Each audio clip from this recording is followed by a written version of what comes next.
Hello, my friends. This is Guru Too Cool coming to you yet again on The People's Connection. Today's discussion is going to be about a Newsweek article that I saw on the web about Lil Kim and how she's declared to the world, quote, that black is not beautiful, unquote. And with that said, let me go straight to the article. Okay, here's the article here. It's written by Victoria Anderson, and as I mentioned to you, how she declared to the world that black is not beautiful, that was the caption of the headline that I clicked on that took me right to this one. And as you notice, this headline changes to Why Has Lil Kim Turned White? And so, with that said, we're going to go down the article where Victoria Anderson goes on to explain the effects of colonialism and on black psychology and on black culture itself. Just as a reminder, earlier, this past week, Lil Kim introduced on her Instagram page her new look where she obviously has gone through a skin lightening or skin whitening process where she's bleached her skin to an almost white girl, and also she's now sporting serious blonde Goldilocks hair. So it sent the social media into a frenzy. This article is interesting in the fact that it goes into uh, who we can blame for Little Kim's uh, dilemma. We could blame this racist, or sexist society we live in. We could blame Instagram. We can blame Photoshop images uh, to this whole music industry. We can blame even Kim Kardashian.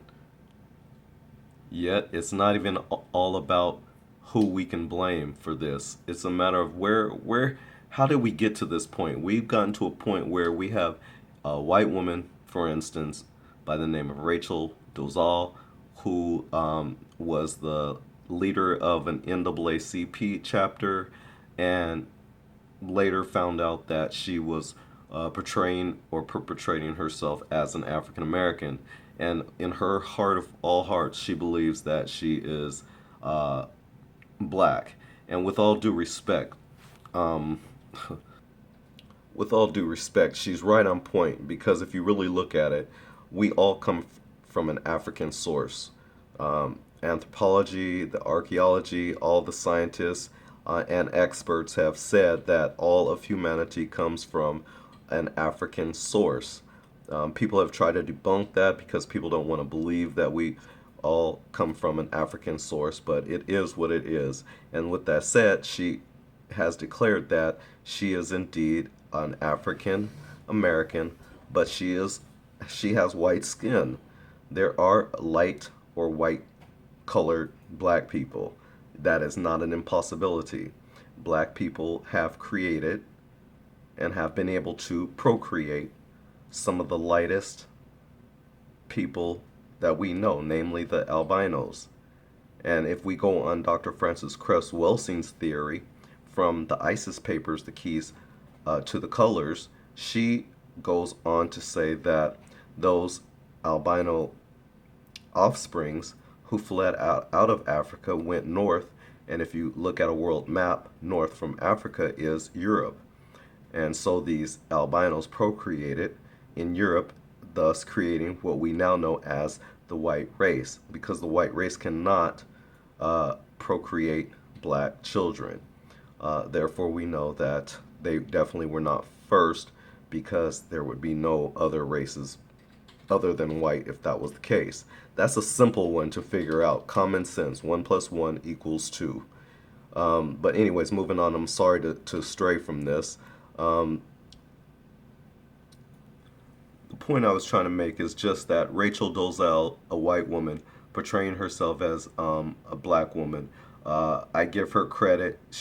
I know where her heart is, and again, she knows that she comes from an African source, so I won't hate on her.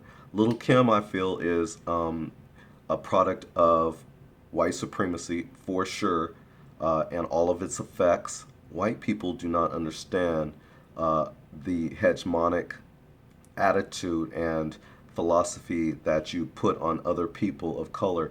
You put your ways and your values and thoughts and everything on other people, expecting everyone to be just like you, and it's just not that way. We're not just like you. It's just not, that's just not reality. You try to shove that down our throats, it's not reality. And so, Little Kim looks at magazines, sees all the white people on the covers. She watches TV, sees all the white people on the cover. There's a lot of black people who go through that. They see you all day long, so therefore, after a while, people want to be just like you. It's called brainwashing. And I'm glad I learned better than that. I know my history and I know how valuable and great African contributions are to the world. You've shoved it under a rug and you've tried to hide it, but it constantly reveals itself. African Americans and African people in general have contributed majorly to world affairs. We've contributed majorly to cultures around the world. Without African people, you wouldn't know the alphabet. You wouldn't have the English language, as a matter of fact. There's so many things you would not have today if it was not for black people. You try to hide those facts, you try to hide it, but the truth is constantly revealed. So I feel bad for Lil Kim, but I will support my sister. I will support Lil Kim. Lil Kim is a major force in the rap world. She was a pioneer as far as one of the first female rappers of major success. She set the pavement. She set the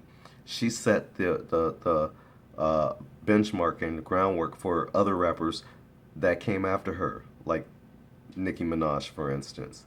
And Nicki Minaj for a while was hating on Lil Kim.